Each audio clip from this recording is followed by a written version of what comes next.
Hey students, welcome to magnet brains. मैं हूं Shivani Sharma. I really wish आप सब लोग बहुत अच्छे हैं एंड बहुत ही मजे के साथ अपनी पढ़ाई कर रहे हैं।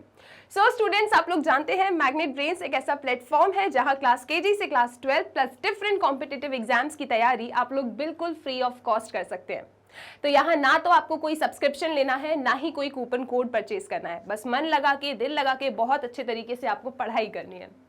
सो स्टूडेंट्स, इस वीडियो में हम बहुत ही ज़्यादा इंपॉर्टेंट टॉपिक को डिस्कस करने वाले हैं and that is master plan क्या होना चाहिए क्लास 12th मैथमेटिक्स के लिए, सो दैट लास्ट 3 मंथ में हम अपना एक भी मिनट वेस्ट ना करें और बहुत अच्छे से जितना भी टाइम रिमेनिंग है एग्जाम से पहले उसे बहुत अच्छे तरीके से इन्वेस्ट कर सकें, सो दैट लास्ट में हमें बहुत अच्छा रिजल्ट मिले। सो 12th class mathematics student, start करें इस वीडियो को। तो आप जानते हैं बोर्ड एग्जाम बहुत ही ज्यादा इंपॉर्टेंट एग्जाम है।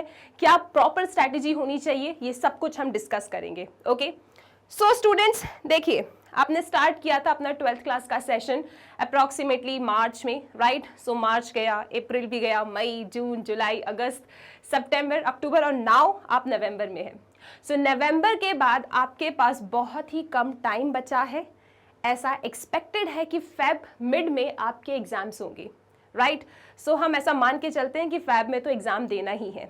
अब डेट आगे हो या पीछे हो वो तब की तब देखी जाएगी। आप बस मान लो कि फरवरी तक हमें अपना एंटायर सिलेबस के साथ रिवीजन सब कुछ कंप्लीट करके रखना है।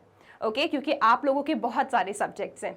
अब क्लास 12th मैथमेटिक्स स्टूडेंट्स, हो सकता है साइंस स्ट्रीम वाले हो, कॉमर्स स्ट्रीम वाले हो, तो आप लोगों के ना बहुत सारे सब्जेक्ट हैं। इन सभी सब्जेक्ट्स के साथ आप लोगों को जस्टिफिकेशन करनी है, सभी सब्जेक्ट को बहुत अच्छे से पढ़ना है।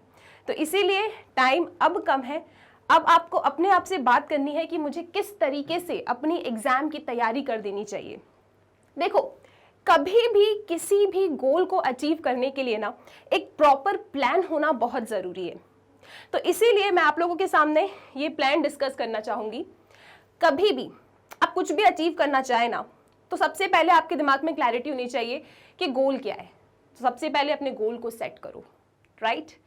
उसके बाद प्लान बनाओ कि इस गोल तक मैं कैसे पहुंच सकती हूँ, क्योंकि मुझे ही पता है कि कितनी चीज़ें ऐसी हैं जो मुझे नहीं आती। कुछ ऐसे चैप्टर्स होंगे जो मेरे बहुत स्ट्रांग होंगे, तो मुझे अपना प्लान बनाना होगा, राइट। Get to work. अब टाइम टेबल तो हमने बचपन से ना जाने कितने बनाए हैं, लेकिन उस टाइम टेबल पे आपको स्टिक भी होना होगा। आपने प्लान बनाया, उसके बाद आप अपने काम पे लग जाइए कि यस, अगर मैंने इतना टाइम रखा है वीडियोस देखने के लिए तो इतने टाइम में मैं वीडियोस देखूंगी। इतने टाइम में अगर मुझे सेल्फ स्टडी करनी है तो मैं सेल्फ स्टडी करूंगी, राइट। तो इस तरीके से सबसे पहले अपना गोल को सेट करो। आपका क्या टारगेट है, आप कितना अचीव करना चाहते हो, राइट। 12th के बाद आपको बेस्ट से बेस्ट कॉलेज में जाना है, तो उसके लिए आपको अभी से वर्क करना होगा। प्लान बनाइए अपने अकॉर्डिंग कि आपके लिए सबसे ज़्यादा सूटेबल प्लान क्या होने वाला है।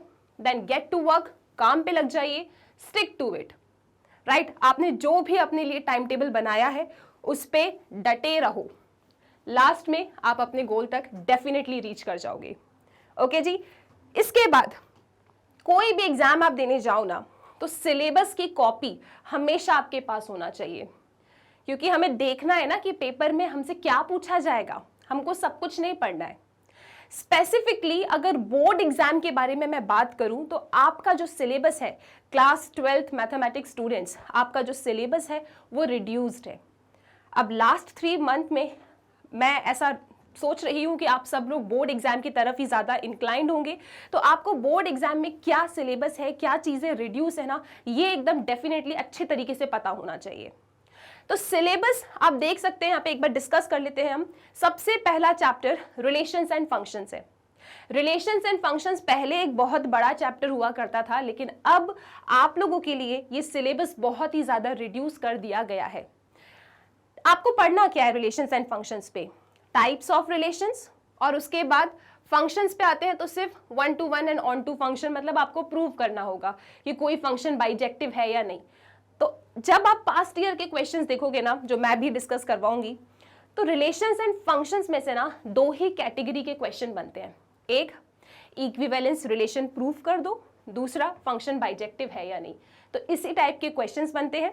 रिलेशंस एंड फंक्शन से मोस्ट एक्सपेक्टेड है कि आपसे इक्विवेलेंस रिलेशन, इक्विवेलेंस क्लास और फंक्शन बाइजेक्टिव है या नहीं, इस टाइप के क्वेश्चंस पूछे जाएं। बहुत सारी चीजें रिड्यूस हो चुकी हैं। आपको कॉम्पोजिशन ऑफ फंक्शन नहीं पढ़ना है, बाइनरी ऑपरेशन नहीं पढ़ना है। सिलेबस पता होना जरूरी है ताकि आप अपने टाइम को ना उन चैप्टर्स में ना लगा दो। अभी स्टार्टिंग में पढ़ा, सही किया, क्योंकि in the end competitive exams भी देना है, वहां पे तो सब आएगा, लेकिन बोर्ड एग्जाम में चीजें रिड्यूस है, तो लास्ट 3 मंथ में बोर्ड एग्जाम पे आप स्टिक रहिए। ओके, इनवर्स ट्रिग्नोमेट्रिक फंक्शन, ये एक ऐसा चैप्टर है जहां पे कहा है कि range, domain, principal value branch, graph of inverse trigonometric function. वैसे ये चैप्टर ना खुद में ही बहुत छोटा था, ठीक है, तो अभी भी यहाँ पे आपको ज्यादा चीजें नहीं पढ़नी है। आप अपना 2.1 एक्सरसाइज पढ़ना, और 2.2 से पहले जितने भी प्रॉपर्टीज हैं, जो मैं आपको हर वीडियो में कहती हूँ कि जितने भी आइडेंटिटीज है ना, वो सिलेबस में हो या ना हो, उन आइडेंटिटीज को आप पढ़ लो, क्योंकि कहीं ना कहीं वो कंटिन्यूटी, डिफरेंशिएबिलिटी, इंटीग्रेशन में यूज हो जाती है। तो इस सिलेबस को आप देख लो। ये आपकी एक यूनिट हो गई, relations and functions, inverse trigonometric function. Then matrices, matrices में आप लोगों को वो जो रो ट्रांसफॉर्मेशन और कॉलम ट्रांसफॉर्मेशन होता है ना, उसको छोड़ के बाकी सब पढ़ना है मैट्राइसिस में, ठीक है। तो एक बार आप इसका सिलेबस देख सकते हैं यहाँ पे। फिर बात करते हैं डिटर्मिनेंट। डिटर्मिनेंट में आपको वो जो प्रॉपर्टीज वाले क्वेश्चंस थे उनको स्किप कर देना है। दैट मीन्स एक्सरसाइज 4.2 आपको नहीं पढ़नी है एनसीईआरटी बुक से, बाकी सारी चीजें आपको पढ़नी है। एरिया ऑफ अ ट्राइंगल आपको पढ़ना है, आपको एडजॉइंट, इनवर्स के बारे में पढ़ना है, सिस्टम ऑफ इक्वेशंस कंसिस्टेंट है या इनकंसिस्टेंट है, ये कैसे पता चलता है, हाउ टू सॉल्व देम। तो ये सब चीजें आपके डिटर्मिनेंट से पूछी जाती है। और सिस्टम ऑफ इक्वेशंस के ऊपर ना 5 मार्क्स में क्वेश्चन बनता है। तो ये आपका डिटर्मिनेंट हो गया। सिलेबस पता होना जरूरी है। आप कोई भी प्लान बनाओ, लेकिन वो प्लान आपका सक्सेसफुल कब होगा, जब आपको पता है ना कि मुझे बेसिकली पढ़ना क्या है। तो सिलेबस, इसीलिए बार बार मैं चिल्लाती हूँ, सिलेबस की कॉपी रखो अपने पास, ठीक है। इस वीडियो के डिस्क्रिप्शन बॉक्स में भी आपको सिलेबस को प्रोवाइड करवा दिया जाएगा, आप वहाँ से भी डाउनलोड करके देख सकते हैं। ओके, चलिए जी, फिर बात करते हैं कॉन्टिन्यूटी एंड डिफरेंशिएबिलिटी। सब पढ़ना है, बस मीन वैल्यू थ्योरम और रोल्स थ्योरम को छोड़ देना है।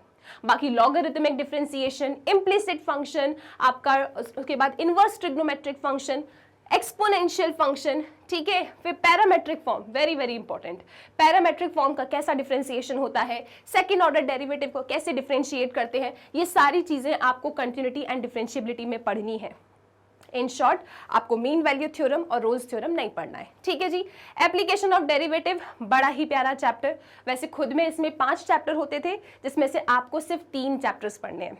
इंक्रीजिंग डिक्रीजिंग पढ़ना है आप लोगों को, rate of change of bodies पढ़ना है, और उसके बाद मैक्सिमा एंड मिनिमा, ठीक है। अप्रॉक्सीमेशन, टेंजेंट्स एंड नॉर्मल आपको नहीं पढ़ना है, तो उधर आप नहीं अपना दिमाग लगाएंगे अभी। ओके, इंटीग्रल्स, इंटीग्रल्स में सब पढ़ना है। एक एक्सरसाइज 7.8 है, उसको स्किप कर देनी है, राइट। तो ये जितना भी पैटर्न यहाँ पे इंटीग्रेशन का दिया है सब देख लो। एप्लीकेशन ऑफ इंटीग्रल्स, बहुत ही बेसिक क्वेश्चन पूछे जाएंगे, तो जो भी हम अपने अभी टारगेटेड क्वेश्चंस वगैरह में डिस्कस करेंगे तो वहाँ पे सारी चीजें कवर हो जाएगी। आप टेंशन मत लो कि मैम कहाँ से पढ़ें, थोड़ा सिलेबस में कंफ्यूजन हो जाता है, हम तैयारी साथ में करेंगे, ठीक है। Okay, right. Differential equation, differential equation में आपको order, degree, general, particular solution, उसके बाद सेपरेशन ऑफ वेरिएबल्स, होमोजीनियस, उसके बाद linear differential equation. Linear differential equation के दोनों टाइप पढ़ने हैं, ठीक है। dy by dx plus py equal to q, dx by dy plus px equal to q, ये 2 फॉर्म होते हैं। दोनों फॉर्म के आपको लीनियर डिफरेंशियल इक्वेशन पढ़ना है, तो इसमें से कोई भी फॉर्म आपके एग्जाम में पूछा जा सकता है। इसके बाद बात करते हैं वेक्टर अलजेब्रा। वेक्टर अलजेब्रा बहुत सिंपल चैप्टर होता है, इससे बिल्कुल भी आप लोग ना डरें, और यहाँ पे सब पढ़ना है आपको। वेक्टर अलजेब्रा से कुछ भी रिड्यूस्ड नहीं है, सब पढ़ना है। ईच एंड एवरी एक्सरसाइज आपको एनसीईआरटी बुक से वेक्टर अलजेब्रा की पढ़ लेनी है। फिर मैं बात करूं 3 डायमेंशनल ज्योमेट्री, तो ये चैप्टर में से जो सबसे एक बोलते हैं ना खतरनाक वाला टॉपिक था, वो जा चुका है। आपको प्लेन नहीं पढ़ना, आपको सिर्फ डीआरडीसी और लाइन के बारे में पढ़ना है। लेकिन यहाँ पे ये चीज न्यू है, angle between 2 lines. Last year ये रिड्यूस हो गया था एंगल बिटवीन 2 लाइंस, लेकिन इस बार ये एडेड है आपके सिलेबस में। तो एंगल बिटवीन 2 लाइंस का फॉर्मूला है जस्ट, उस फॉर्मूले में आपको वैल्यूज को रखना होता है और आप अपने आंसर तक पहुंच जाते हो। 3D इतना सा हो गया है, ठीक है। चलो, लीनियर प्रोग्रामिंग सबसे सिंपल 5 मार्क का क्वेश्चन आपके पेपर में आना तय है। एक्सरसाइज 12.1 हर वीडियो में मैंने आपको बोला है, एक्सरसाइज 12.1 अपनी बुक एनसीईआरटी से पढ़ लो, आपका काम हो जाएगा एलपीबी में, राइट। इसके बाद बात करते हैं probability. Probability very very important chapter. आप यहां से केस स्टडी, सेक्शन डी में कोई क्वेश्चन, सेक्शन सी में कोई क्वेश्चन, इवन अपने ऑब्जेक्टिव में भी कोई क्वेश्चन एक्सपेक्ट कर सकते हो from probability. It's very important. Okay, तो यहां पे आपको क्या पढ़ना है, कंडीशनल प्रोबेबिलिटी पढ़ना है, multiplication theorem on probability, independent events, total probability based theorem, random variable and it's probability distribution, और साथ ही साथ इस बार ऐड हुआ है mean of random variable. Last year तक सिर्फ प्रोबेबिलिटी डिस्ट्रीब्यूशन यहां तक था, अभी ऐड हो गया है मीन ऑफ रैंडम वेरिएबल। आपको किस तरीके से मीन निकालते हैं ये भी पता करना है, जस्ट एक फॉर्मूला है, राइट, उस फॉर्मूले को लगाओ आपको मीन मिल जाता है। तो ये सिलेबस हो गया। फिर से कहूंगी, कोई भी गोल तक तभी पहुंच सकते हो जब पता है कि वर्क कैसे करना है, क्या पढ़ना है क्या नहीं पढ़ना है। इसीलिए ये सिलेबस डिस्कस करना बहुत जरूरी है। बार बार अपने दिमाग में ना सिलेबस रिकॉल करते रहो, ठीक है। चलो, इसके अलावा अगर कोई एक्स्ट्रा क्वेश्चन आपको मिल जाता है आउट ऑफ सिलेबस कहीं पे भी, तो उसे आप स्किप कर देना, क्योंकि आपके पेपर में यहीं से आएगा जो भी आएगा। फिर आप लोगों को ज्यादा परेशानी ना हो, क्योंकि एक स्टैंडर्ड बुक है एनसीईआरटी, उससे हम सब लोग पढ़ते हैं।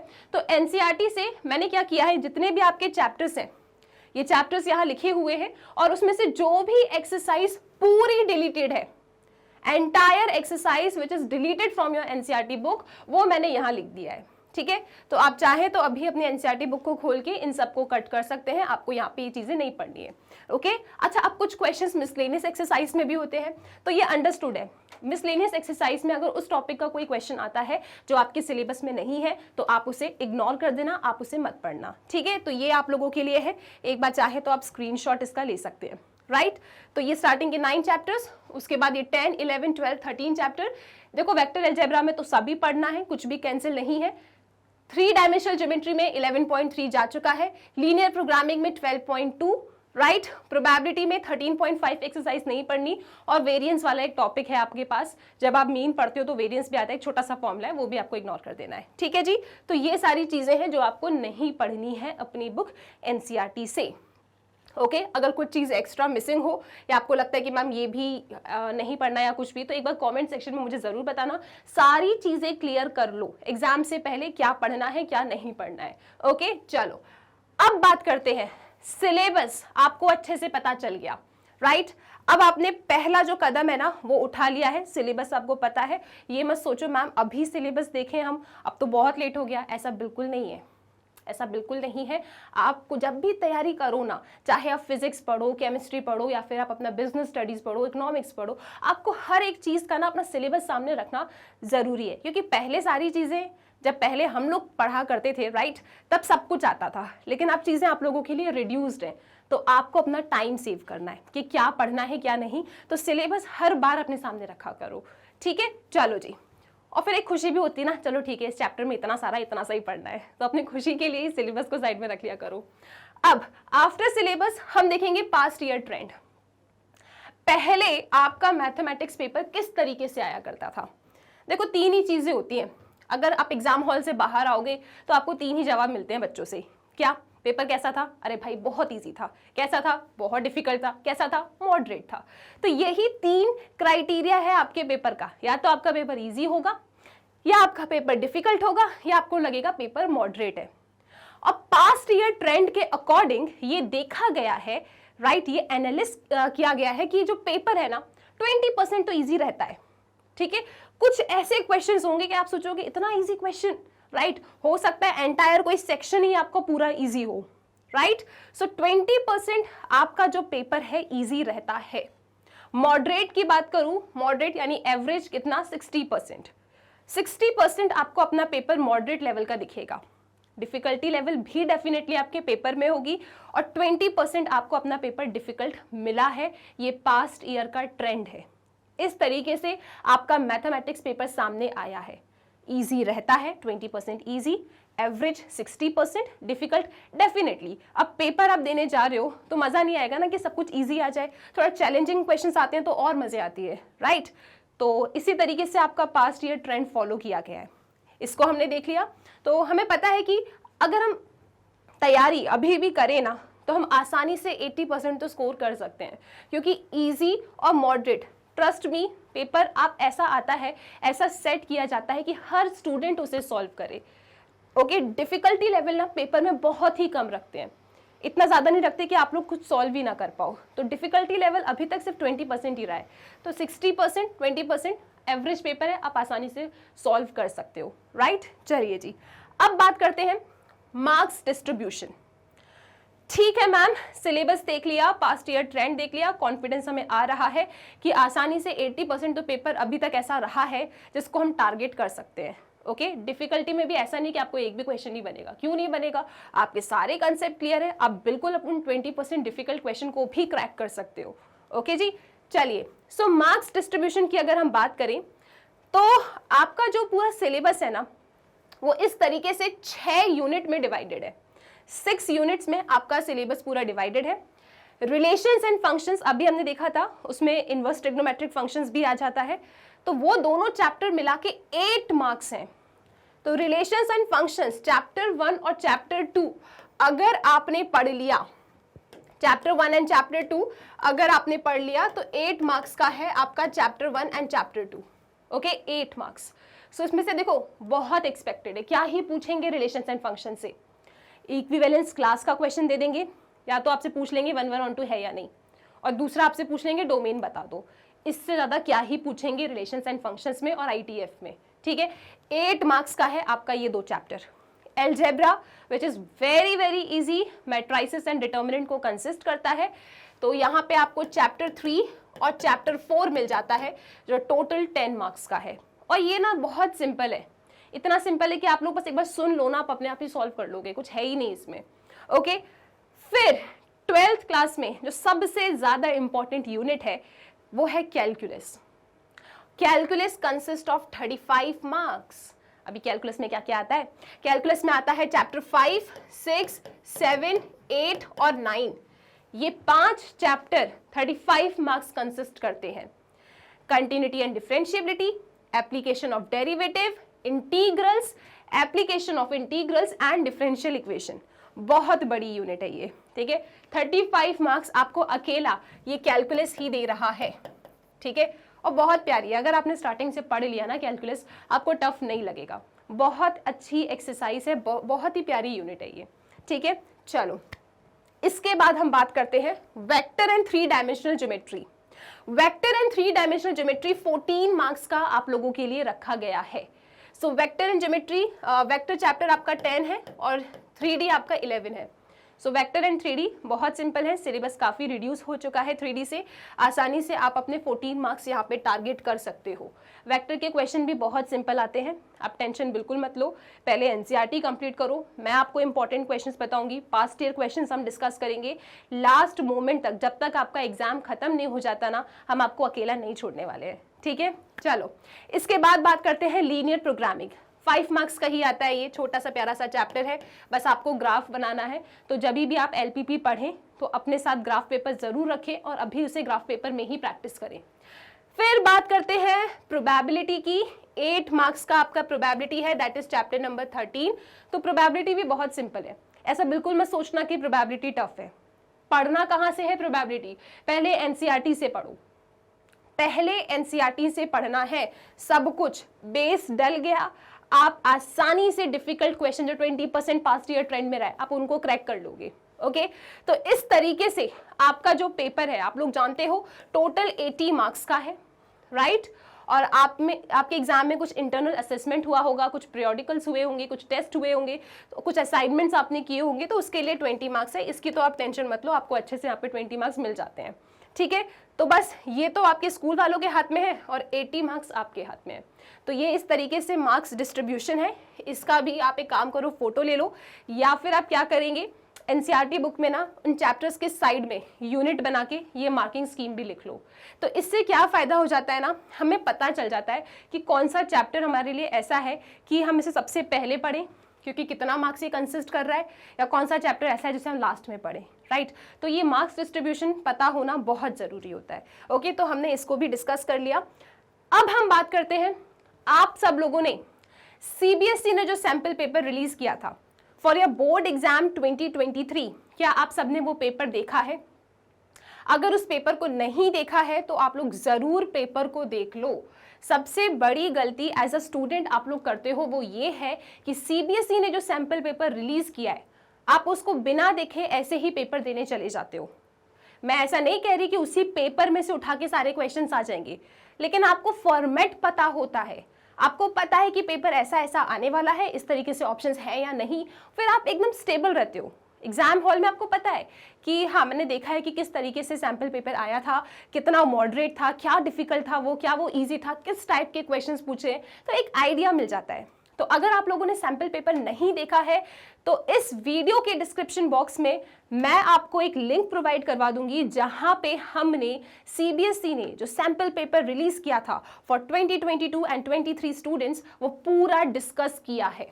उस पूरे पेपर को डिस्कस किया है, पेपर कैसा था, किस तरीके से आपको अटेम्प्ट करना है, पूरा क्वेश्चन मैंने सॉल्व ही करवाया है वो, ठीक है। तो उस वीडियो को जरूर देख लेना, एग्जाम से पहले बहुत इंपॉर्टेंट है। तो यहां मैं आपको बता देती हूं कि डिजाइन कैसी थी सैंपल पेपर की। सबसे पहले 3 आवर्स का पेपर है, सबसे इंपॉर्टेंट चीज। अभी तक आप अपने पेपर कुछ कम टाइम का दे रहे थे, राइट, लेकिन अब आपका जो ये पेपर है 3 आवर्स का है। टोटल मैक्सिमम मार्क्स 80 है। इस वीडियो के स्टार्टिंग में मैंने कहा था सेट योर गोल, आपका टारगेट क्या है मैथमेटिक्स में स्कोर करने का, ये जरा आप मुझे भी बता देना, ठीक है। चलो जी, इसके बाद इस बार आपके मैथ्स के पेपर में 5 सेक्शंस हैं, ठीक है। अभी तक जब भी आपने पेपर दिए ना तो इतने सारे सेक्शंस नहीं होते थे, लेकिन अब आप जो पेपर देने जा रहे हो आपके सामने कितने सेक्शंस आएंगे? 5 सेक्शन आएंगे, section A, B, C, D and E, okay. Section A में एमसीक्यूज क्वेश्चन होंगे और असर्शन एंड रीजनिंग के क्वेश्चंस थे, राइट। तो ओवरऑल सेक्शन ए में कैसे क्वेश्चंस हैं? एमसीक्यू और असर्शन एंड रीजन। फिर बात करते हैं सेक्शन बी की। सेक्शन बी में very short answer type questions आपके सामने थे। सेक्शन सी में शॉर्ट आंसर टाइप क्वेश्चंस थे। सेक्शन डी में लॉन्ग आंसर टाइप क्वेश्चंस थे। और सेक्शन ई जिसका आपको बहुत समय से इंतजार था, that is case study, source based questions या पैसेज बेस्ड क्वेश्चंस। तो सेक्शन ई में ये सब आएगा, ओके। तो इस तरीके से आपको अपने सैंपल पेपर का ना ये डिजाइन देख लेना है। अभी तक आपके 3 या 4 सेक्शंस होते थे, अब आपके पेपर में कितने सेक्शंस होंगे? 5, ए बी सी डी ई। ई तक पहुंचते पहुंचते क्या आ जाएगा? केस स्टडीज आ जाएगी, ठीक है। चलो फिर बात करें, क्या मैम पेपर में कोई चॉइस थी? तो देखो सेक्शन ए में तो कोई चॉइस नहीं थी। सेक्शन बी की बात करूं तो 2 क्वेश्चंस में आपके पास ऑप्शन है, इंटरनल चॉइसेस है। अब चॉइसेस कैसी हैं? सेम यूनिट के क्वेश्चंस डाल सकते हैं या फिर सेम चैप्टर के क्वेश्चन वो ऑप्शंस में डाल सकते हैं, ठीक है। सेक्शन सी में 3 क्वेश्चंस में आपके पास ऑप्शंस था, इंटरनल चॉइसेस है, ये बहुत अच्छी बात है। सेक्शन डी में 2 चॉइसेस थी और सेक्शन ई में केस स्टडीज जो है उसमें इंटरनल चॉइसेस है। अगर 3 क्वेश्चंस है तो थर्ड में और कर दिया है। इस तरीके से पेपर देखोगे तो आपको ये चीज पता चल जाएगी, राइट। तो यस, हमारे पास इंटरनल चॉइसेस थी पेपर में। अब यहां पे ये सब बताने का क्या लॉजिक है? लॉजिक ये है कि जब आपको एग्जाम में रीडिंग टाइम मिलता है ना, तब आपको क्या करना है? आपको यहां वहां देख के नहीं बोलना भाई पेपर कैसा है, नहीं, आपको ना उस समय को यूटिलाइज करना है। उस समय पे आप लोग बिना टेंशन के अपने पूरे पेपर को पलटाओगे। आपको मन ही मन पता है कि इन सेक्शन में ऑप्शंस तो मिलने वाले हैं, तो वहां पे रीडिंग टाइम पे आपको डिसाइड कर लेना है कि मुझे जब मैं राइटिंग करूंगी, अपने क्वेश्चन का लिखने वाली हूं, तो उस समय पे मुझे कौन सा क्वेश्चन टारगेट करना है। तो यहाँ पे ना रीडिंग टाइम बहुत ही ज्यादा इंपॉर्टेंट होता है। उस समय पे आपको ये नहीं सोचना है पेपर इजी है डिफिकल्ट है। जैसा पेपर आपको लग रहा है ना, एग्जाम हॉल में बैठे जितने भी स्टूडेंट्स हैं, जैसा आपको पेपर लग रहा है वैसा ही पेपर सबको लग रहा होगा, बस। तो यहाँ वहां देख के आपको कोई बात करने की जरूरत नहीं है कि इजी है डिफिकल्ट है, टेंडेंसी है, लेकिन आपको ये काम नहीं करना है। आपको उस समय पे यूटिलाइजेशन करना है प्रॉपर, और आपको देखना है कि मुझे कौन से क्वेश्चन को टारगेट करना है। सेक्शन बी में अगर मेरे पास 2 ऑप्शंस हैं तो मुझे किस क्वेश्चन को टारगेट करना है ये मुझे डिसाइड करना है रीडिंग टाइम पे, ठीक है। ये मत सोचना कि जब लिखने बैठेंगे तब सोचते हैं, तब सोच रहे हैं कि कौन सा क्वेश्चन करें, ऊपर वाला करें कि नीचे वाला करें। ऊपर वाला स्टार्ट किया सॉल्व करना, आधा सॉल्व किया, नहीं समझ में आया, कट कर दिया, फिर नीचे वाला सॉल्व कर रहे हो, तो वो टाइम आपका वेस्ट होता है। रीडिंग टाइम पे ही आप ना डिसाइड कर लो कि आपको क्या सबसे अच्छा आ जाएगा, किसको सॉल्व में कर सकती हूँ। ठीक है जी, तो ये आपके पेपर का फॉर्मेट है जो सीबीएसई ने रिलीज किया था। इसके बाद अगर इसको और डिटेल में आप देखो, इट्स वेरी इंपॉर्टेंट, और डिटेल में अगर आप देखो तो सेक्शन ए में एमसीक्यूज और असर्शन रीजंस थे। MCQs and assertion reason, 18 MCQs और 2 असर्शन रीजन के क्वेश्चंस थे, 1 मार्क्स के, टोटल 20 मार्क्स का आपका सेक्शन ए है।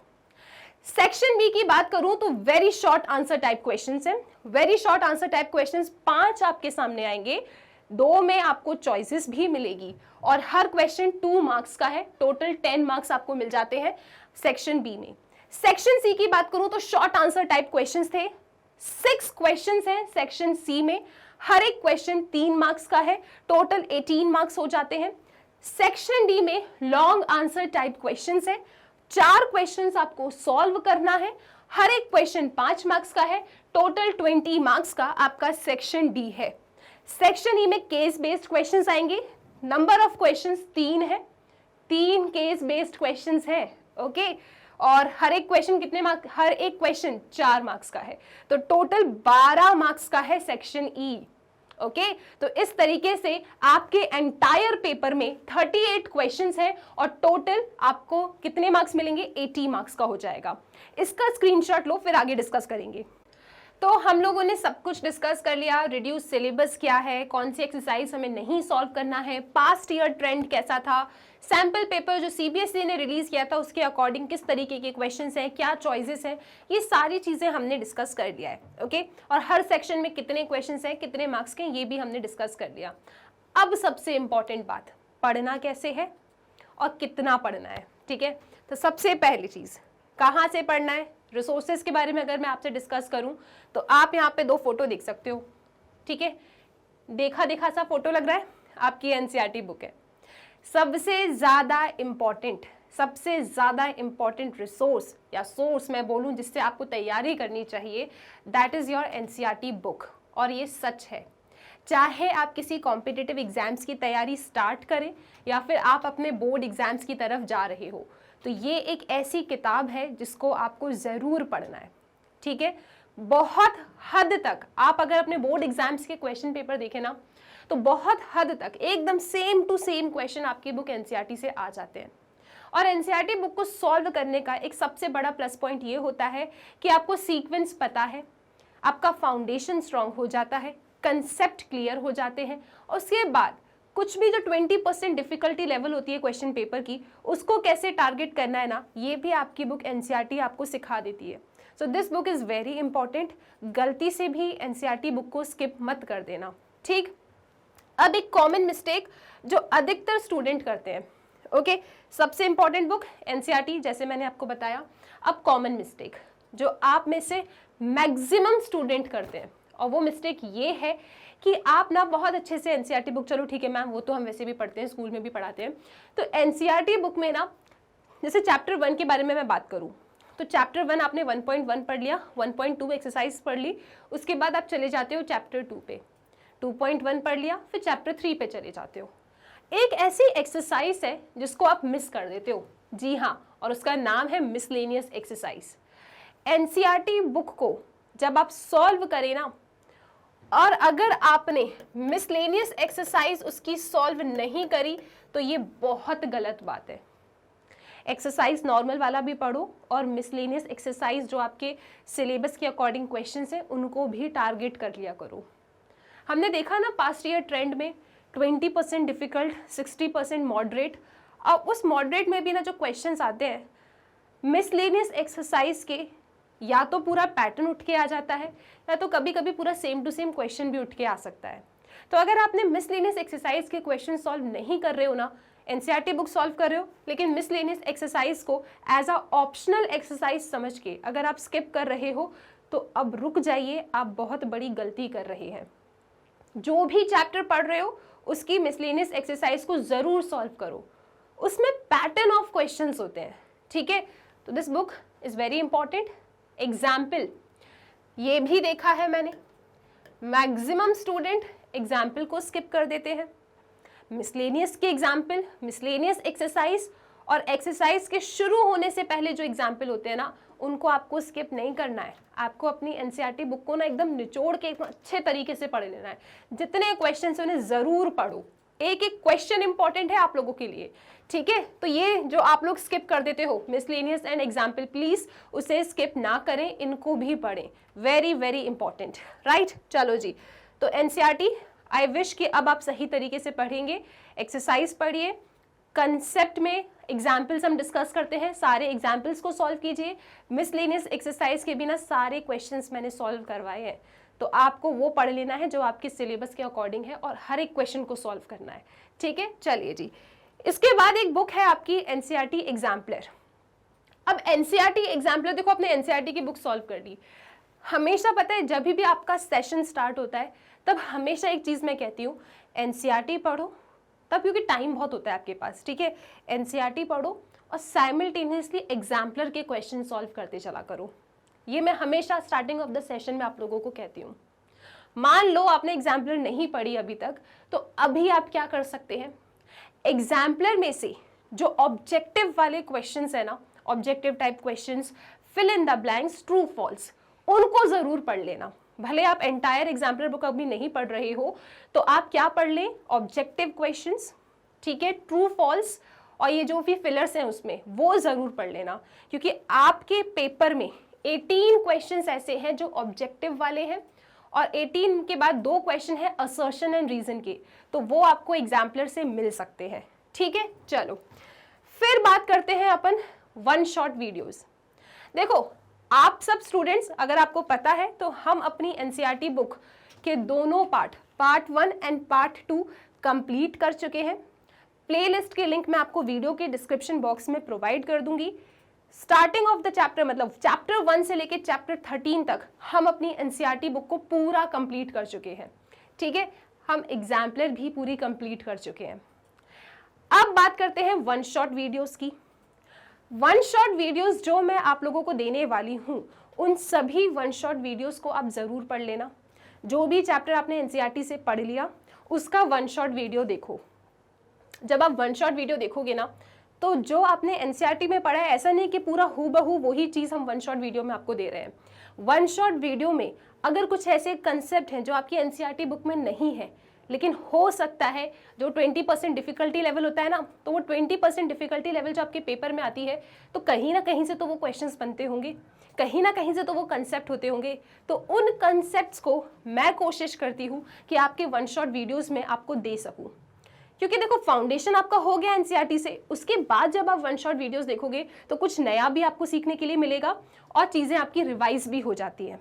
तो आप लोग वन शॉट वीडियोस को भी स्किप मत करना। ये वन शॉट वीडियोस एकदम कस्टमाइज होते हैं आप लोगों के लिए, ठीक है, जो एग्जाम के पॉइंट ऑफ व्यू से बहुत इंपॉर्टेंट है। फिर बात करते हैं अपन एमसीक्यूज।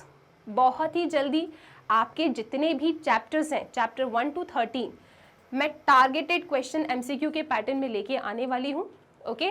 हर चैप्टर से हम एटलीस्ट 20 एमसीक्यूज डिस्कस करेंगे, जिनके हाई चांसेस होंगे कि आपके पेपर में वो आए, राइट। तो chapter number 1 relations and functions, बहुत ही जल्दी आपको उनके एमसीक्यू वीडियोस मिलेंगे। आप उन एमसीक्यू वीडियोस को देखना, स्पेसिफिकली 2022-23 वाले स्टूडेंट्स के लिए ये वीडियोस हैं, आप उन्हें ज़रूर देखना, ज़रूर उनको पढ़ना, आपके लिए बहुत हेल्पफुल होंगे जब आप एग्जाम देने जाएंगे, ठीक है। जैसा आपका पेपर का फॉर्मेट है ना, वो ही फॉर्मेट को ध्यान में रख के हम आपके लिए ये सारे वीडियोस प्रोवाइड कर रहे हैं, राइट। एमसीक्यूज के बाद पीवाईक्यूज, हर चैप्टर के पास्ट ईयर क्वेश्चंस जो बहुत बार रिपीट हुए हो, जो थोड़े से डिफरेंट हो, ठीक है, तो वो सभी पास्ट ईयर क्वेश्चंस को चैप्टर वाइज बहुत ही जल्दी मैं आपको प्रोवाइड करने वाली हूँ। बिल्कुल बने रहना है चैनल के साथ, आपको बहुत ही जल्दी ये वीडियोस मिलते जाएंगे, आप उन्हें पढ़ते चलो, ठीक है। सो पीवाईक्यूज हर एक चैप्टर के चैप्टर वाइज मैं आपको पीवाईक्यूज दूंगी, वो जो बहुत बार रिपीटेड हो, जो थोड़े डिफरेंट हो, जो मुझे लगता है कि आपके साथ डिस्कस करना बहुत ज़रूरी है, ओके। इसके बाद टारगेटेड क्वेश्चंस की एक सीरीज आप लोगों के लिए आएगी, जहाँ पे हम 2 मार्क क्वेश्चंस, 3 मार्क क्वेश्चंस और 5 मार्क्स क्वेश्चन को डिस्कस करेंगे। आपने अभी अपना पेपर देखा ना, सेक्शन बी, सी, डी, इनमें कितने कितने मार्क्स के क्वेश्चंस थे, एक बार चेक कर लो आप लोग। हमारे पास वहाँ पे 2 मार्क्स क्वेश्चंस थे, 3 मार्क्स एंड 5 मार्क्स। तो इसी पैटर्न पे आपके टारगेटेड क्वेश्चंस का डिजाइन रहेगा और ये टारगेटेड क्वेश्चन की सीरीज भी आपको चैप्टर वाइज मिलेगी। जैसे रिलेशंस एंड फंक्शंस आया तो 2 मार्क्स के उसमें क्या इंपॉर्टेंट क्वेश्चंस हो सकते हैं, 3 मार्क्स के लिए क्या इंपॉर्टेंट क्वेश्चंस हो सकते हैं और 5 मार्क्स के लिए क्या इंपॉर्टेंट क्वेश्चंस हो सकते हैं। ये टारगेटेड क्वेश्चंस मैं आप लोगों के लिए अलग अलग डिफरेंट बुक से बनाने वाली हूँ। जैसे आपकी एग्जाम्पलर से जो मुझे लगते हैं बहुत इंपॉर्टेंट है आपके लिए, ताकि आपकी एग्जाम्पलर बुक भी ना छूटे, उसमें से जो इंपॉर्टेंट क्वेश्चंस है मैं आपको वो दे सकूं। आप जानते हैं वेरियस डिफरेंट बुक्स हैं, जैसे आपकी आर.डी. शर्मा बुक हो गई, उसमें से क्या इंपॉर्टेंट हो सकता है, तो वो सब कुछ आपको यहाँ पे टारगेटेड क्वेश्चन की सीरीज में मिल जाएगा। मतलब ये ना एकदम सोल्यूशन है आपकी सारी प्रॉब्लम का। ठीक है, चलिए जी, फिर बात करते हैं टारगेटेड क्वेश्चन के बाद केस स्टडीज। इसको हल्के में नहीं ले सकते। केस स्टडीज पे 12 मार्क्स हैं। सेक्शन ई, देखो यहाँ पे हमने अपना सेक्शन ए कंप्लीट कर लिया। एमसीक्यू हर एक चैप्टर के 20 एमसीक्यूज अगर हर चैप्टर के हम डिस्कस करेंगे तो आपको नहीं लगता कि 20 एमसीक्यूज ही पेपर में आने हैं, कहीं ना कहीं टकरा जाए सेम ही question, same pattern, right. Section a अपन ने संभाल लिया। टारगेटेड क्वेश्चन में हमने सेक्शन बी, सेक्शन सी और सेक्शन डी पे अपनी कमांड बना ली। जितने भी डिफरेंट सोर्सेस हैं, जो भी किताबें हैं, उन सब से 2 मार्क्स, 3 मार्क्स और अपने 5 मार्क्स के क्वेश्चन यहाँ पे टारगेटेड क्वेश्चन की सीरीज में आपको मिल जाएंगे। केस स्टडीज जो हम सीरीज लेके आएंगे वहां पे आपका सेक्शन ही पूरा कंप्लीट हो जाएगा। केस स्टडीज के क्वेश्चन डिस्कस करेंगे, यूनिट वाइज डिस्कस करेंगे केस स्टडीज को। 6 यूनिट है तो 6 यूनिट पे बेस्ड केस स्टडीज आपको मिल जाएगी। ठीक है, चलो इसके बाद बात करते हैं मैग्नेट ब्रेन टेस्ट पेपर। इतना सब पढ़ने के बाद अपने आप को इवेल्युएट भी तो करोगे, तो मैग्नेट ब्रेन टेस्ट पेपर, आपको ये टेस्ट पेपर जरूर सॉल्व करना है। टेस्ट पेपर का पीडीएफ आपको पहले मिल जाया करेगा, नेक्स्ट डे आपको सोल्यूशन मिल जाएगा, तो आप अपने आप को इवेल्युएट भी कर सकते हैं। और ये जो टेस्ट पेपर होगा पूरा आपके सैम्पल पेपर का जो फॉर्मेट था उसी फॉर्मेट में चैप्टर वाइज आपका टेस्ट होगा। ठीक है, जैसे सेक्शन ए होगा, बी सी डी ई, ये सभी सेक्शंस आपको अपने टेस्ट पेपर में मिल जाएंगे। फिर आपको पता है या नहीं, मैग्नेट ब्रेन सैम्पल पेपर, अभी तक ना हम अपने मैग्नेट ब्रेन जो 10 सैम्पल पेपर हैं जो मैं मैथ्स के डिस्कस कर रही हूँ साइमल्टेनियसली, ये सभी सैम्पल पेपर आप देख लेना। ठीक है, तो ये पूरा मतलब आपको पेपर से पहले हमेशा सैम्पल पेपर सॉल्व करना चाहिए।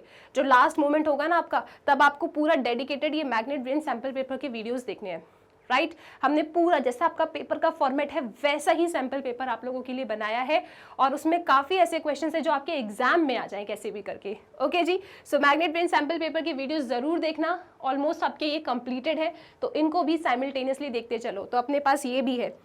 फिर बात करते हैं last minute revision. Last minute revision जल्दी से ऐसा होता है ना कि पेपर से पहले सभी चैप्टर में जल्दी से हम देख लें कि क्या पढ़ा था, क्या फॉर्मुलेस थे, तो माइंड मैप के थ्रू लास्ट मिनट रिवीजन भी हम करने वाले हैं। ओके, फिर बात करते हैं लाइव सेशंस। बहुत सारे आपके लाइव सेशंस होंगे। आपको जो भी डाउट हो, जो भी चैप्टर आपको लग रहा है कि मैम एक बार लाइव सेशन में आप पढ़ा दीजिए सो दैट हम वहीं पे अपने डाउट पूछ सकें, तो वो सब आप ना मुझे कमेंट सेक्शन में एक्टिवली आप मुझे बताते रहना। तो उसी तरीके से लाइव सेशंस को कंडक्ट किया जाएगा ताकि आपके जो भी प्रॉब्लम है, राइट, आपको जो भी तकलीफ है वो दूर हो जाए, राइट। तो ये सारी चीज़ें हैं जो मैग्नेट ब्रेन्स आपको प्रोवाइड कर रहा है। आपके एग्जाम्स तक ये सारी चीज़ें कंप्लीट हो जाएंगी, आप एग्जाम रेडी डेफिनेटली हो जाओगे मैग्नेट ब्रेन्स के साथ। तो ये सारी चीज़ें हम डिस्कस करेंगे। आपके पेपर के फॉर्मेट को ध्यान में रखते हुए ये सब कुछ डिज़ाइन किया गया है, राइट। चलिए जी, अब बात करते हैं अपन टाइम टेबल।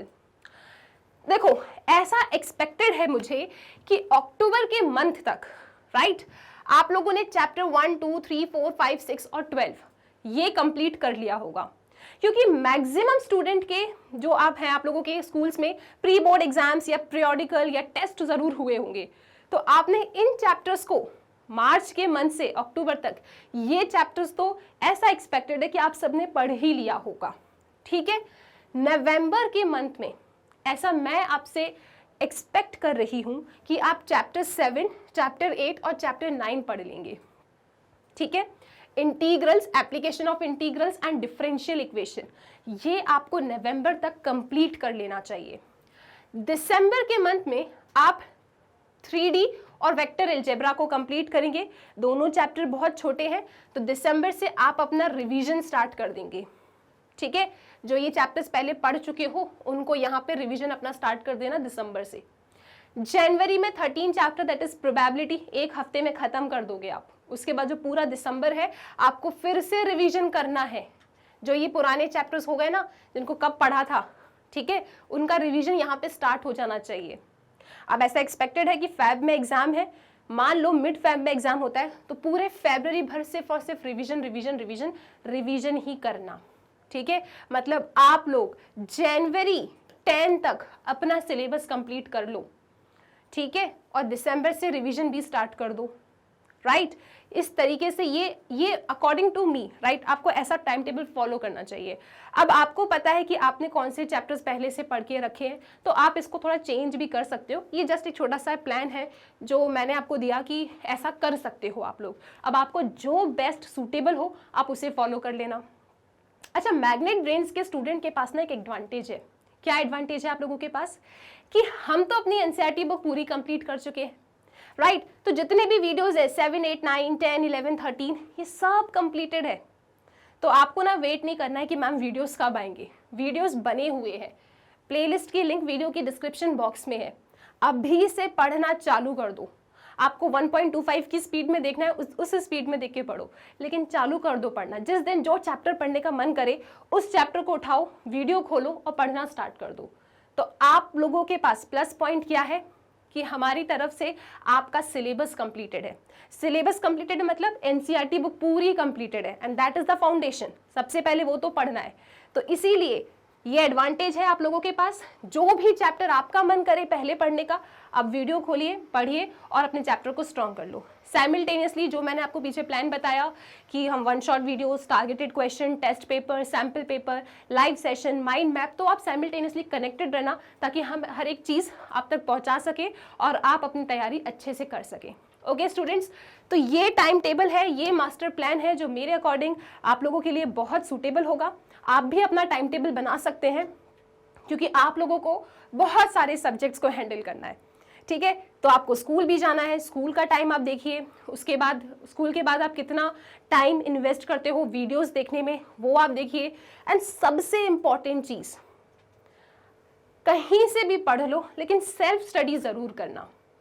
एक बार जब मैंने आपको कुछ पढ़ा दिया, अगर आपने कोई वीडियो देख लिया ना, उसके बाद आपको सेल्फ स्टडी ज़रूर करना है, ठीक है। क्वेश्चंस को अपने आप प्रैक्टिस ज़रूर करना है क्योंकि मैथ्स एक ऐसा सब्जेक्ट है कि जब तक आपने रजिस्टर्स को नहीं भरा, जब तक आपने पेन को लिख लिख के ख़त्म नहीं कर डाला, तब तक वो संतुष्टि नहीं आती कि हमने चीज़ें पढ़ ली हैं या नहीं, ठीक है। तो इसीलिए प्रैक्टिस प्रैक्टिस एंड प्रैक्टिस, बहुत सारी प्रैक्टिस करना है पढ़ने के बाद। जितना भी समय है एकदम ना तैयार हो जाओ कि अब तो एग्जाम में हम रॉक करेंगे। ओके स्टूडेंट्स, तो ये पूरा एंटायर मास्टर प्लान था जो मैंने आपके साथ डिस्कस किया। आप मुझे वीडियो के कमेंट सेक्शन में ज़रूर बताना कि आपने कितने चैप्टर्स पढ़ लिए, क्या आपको टफ लगता है, क्या आप चाहते हो कि हम आपको प्रोवाइड करवाएं सो दैट आप अपना एग्जाम अच्छे से दे सके। तो ये सारी चीज़ें कमेंट सेक्शन में ज़रूर इंटरेक्ट करना, मुझे बताना, ताकि हम उस चीज़ पे वर्क कर सकें। ओके, तो आप सब तैयार हैं 80 on 80 के लिए? डेफिनेटली आप सब तैयार हो और पॉसिबल है, आप बहुत अच्छा स्कोर करोगे। इसके साथ स्टूडेंट्स, आप जानते हैं मैग्नेट ब्रेन्स एक ऐसा प्लेटफॉर्म है जहां क्लास केजी से class 12 plus different competitive exams की तैयारी आप लोग बिल्कुल फ्री ऑफ कॉस्ट कर सकते हैं। तो आपको कोई भी सब्सक्रिप्शन या कूपन कोड परचेज नहीं करना है, बस मन लगा के, दिल लगा के बहुत सारी पढ़ाई करनी है। इसके साथ स्टूडेंट एक बहुत ही इंपॉर्टेंट इंफॉर्मेशन, और इंफॉर्मेशन ये है कि मैग्नेट ब्रेन्स पे क्लास केजी से क्लास 12 के लिए डिफरेंट सब्जेक्ट्स जो है ना आपके, उनके लिए बुक्स और ई बुक्स भी अवेलेबल है। तो अगर आपको ये बुक्स एंड ई बुक्स चाहिए तो इस वीडियो के डिस्क्रिप्शन बॉक्स में आपको एक फॉर्म मिलेगा, आप उस फॉर्म को फिल करना। बहुत ही जल्दी हमारी टीम आप लोगों से कॉन्टैक्ट करेगी। टिल देन स्टूडेंट्स, पढ़ते रहिए मैग्नेट ब्रेन्स के साथ।